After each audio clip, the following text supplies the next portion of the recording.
Les 27 ministres en charge de l'énergie approuvent le principe d'une diminution de 15% de la consommation de gaz dans l'Union pour faire face à une éventuelle rupture de l'approvisionnement russe. Moscou ne veut plus participer à l'aventure ISS. Elle évoque un projet de station orbitale russe. La NASA dit n'avoir pas été informée officiellement. Après le Covid-19, la guerre en Ukraine affecte profondément l'économie mondiale. Une récession mondiale n'est pas à exclure, prévient le FMI. C'est un événement très attendu en Croatie. Ce mardi, le pays inaugure le pont de Pelješac pour relier plus facilement le sud du littoral et la ville de Dubrovnik. Accord à Bruxelles pour réduire la consommation de gaz. Les ministres de l'Union européenne en charge de l'énergie se sont entendus mardi sur une diminution de 15% de cette ressource. Pour parvenir à ce compromis, les 27 ont dû s'entendre sur une série d'exemptions et de dérogations afin de convaincre une majorité de capitales. Sous la menace d'une rupture des approvisionnements russes, cet effort européen doit permettre de réaliser des économies d'énergie avant l'hiver. Malgré l'ambition, l'Union espère tout de même une météo clémente pour passer sans trop de difficultés la saison froide. Selon nos calculs initiaux, même si toutes les exemptions sont employées, nous devrions parvenir à une réduction de la demande qui nous permettrait de passer en sécurité un hiver moyen. Au moins 12 pays membres, particulièrement peu exposés à la dépendance russe, ont rejeté le principe d'une baisse de 15% pour tous.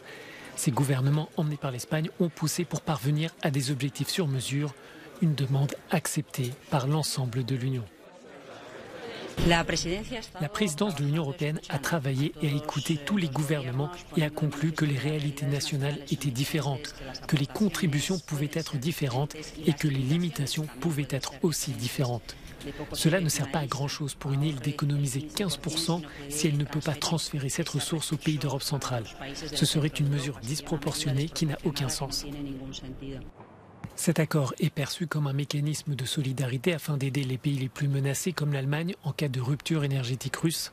Ce compromis est présenté alors que Moscou annonce dans le même temps une diminution des livraisons à travers le gazoduc Nord Stream 1. Les experts soulignent qu'il s'agit d'un premier accord de ce genre au niveau européen. Or, jusqu'à maintenant, les questions énergétiques relevaient davantage du précaré national.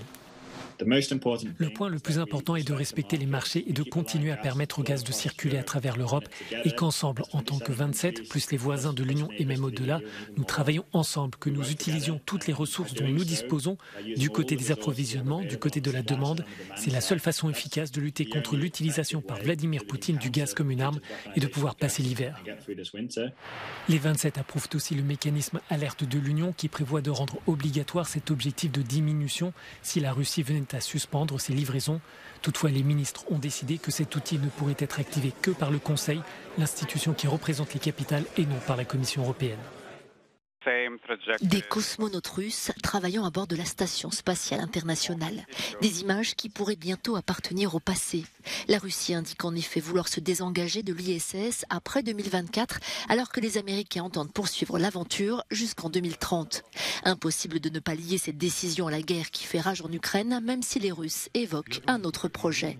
Nous allons commencer à mettre en place une station orbitale russe. L'industrie spatiale est dans une situation difficile et je considère que mon objectif principal, avec mes collègues, n'est pas de baisser mais de relever la barre et tout d'abord de fournir à l'économie russe les services spatiaux nécessaires.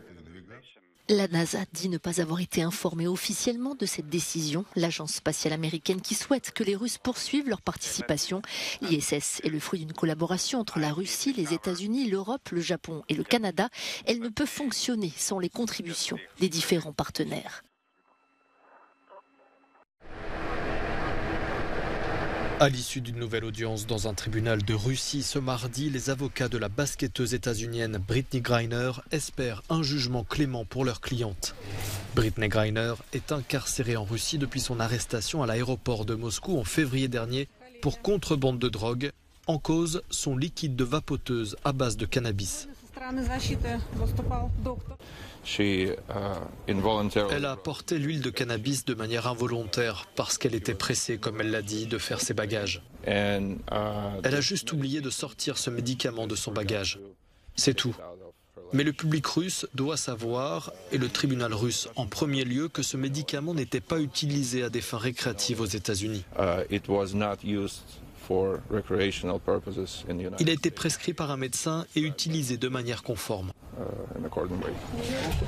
Cette affaire s'inscrit dans un contexte de vives tensions bilatérales entre la Russie et les États-Unis autour de la guerre en Ukraine.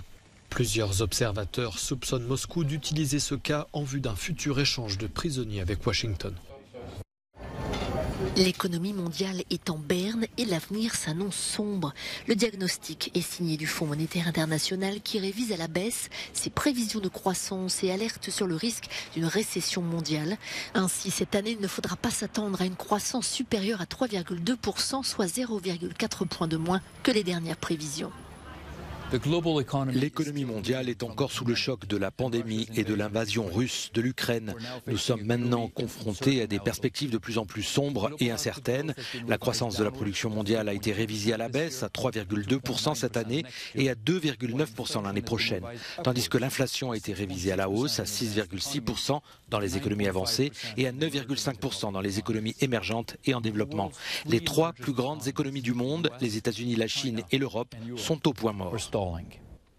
Les prix ne cessent de grimper partout dans le monde. L'inflation devrait atteindre 8,3% cette année à l'échelle mondiale.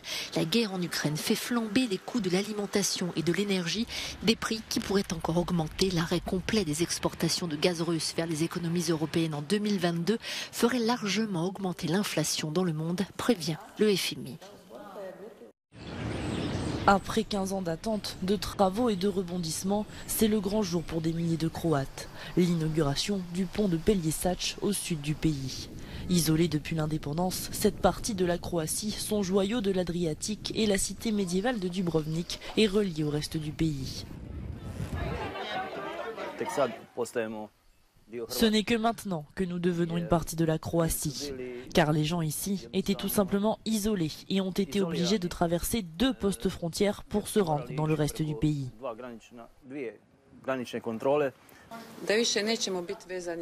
Nous n'aurons plus à compter sur les ferries et nous n'aurons plus à attendre les passages aux frontières. Cette file d'attente pouvait durer de 5 minutes à 2h30.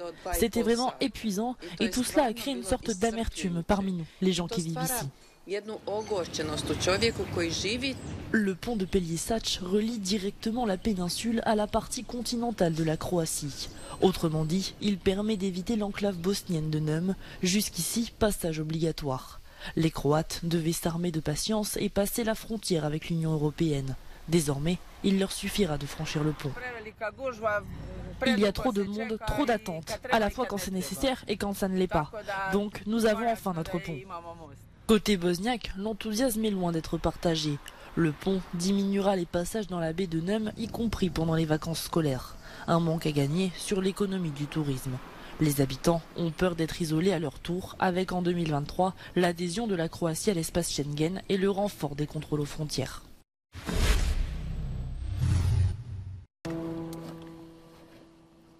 C'est un des endroits les plus préservés de la planète et pourtant, une expédition de scientifiques s'est rendue à Edgeøya, une île arctique au nord de la Norvège, pour y mesurer l'étendue de la pollution et l'impact du réchauffement climatique. Je faisais partie de la précédente expédition en 2015 et nous étions partis en août. À ce moment-là, il y avait plus de neige et il y avait encore de la glace de mer. On n'en voit plus. Edgeøya est un des endroits qui se réchauffe le plus vite dans le monde. L'île a déjà gagné 6 degrés en 60 ans, bien plus que le reste du monde qui s'est pour l'instant réchauffé d'1 degré en l'espace de 150 ans. L'expédition vise à comprendre l'impact de ce réchauffement sur tout l'environnement, terrestre comme aquatique. C'est un flumètre qui flotte dans l'eau. Il y a 2 tuyaux dessus qui sont reliés à un appareil de mesure. Et grâce à la hausse du taux de méthane au fil du temps, je peux mesurer la quantité de méthane rejetée par ce lac. Étant donné que le méthane est un gaz à effet de serre bien plus fort que le CO2, c'est assez utile à connaître. L'île est également affectée par l'azote rejeté par les pays occidentaux et tracté jusqu'au pôle Nord par les vents. Une concentration d'azote trop importante pourrait modifier la flore de l'île et perturber toute la chaîne alimentaire et donc détruire la biodiversité. Vous êtes en t-shirt et j'ai les bras découverts. Je trouve ça surréaliste. Je m'étais préparée pour 2 degrés. Je trouve ça très effrayant et je ne sais honnêtement pas vers quoi on se dirige. L'opération néerlandaise aura rassemblé une cinquantaine de scientifiques pendant une semaine sur l'île d'Edgioia.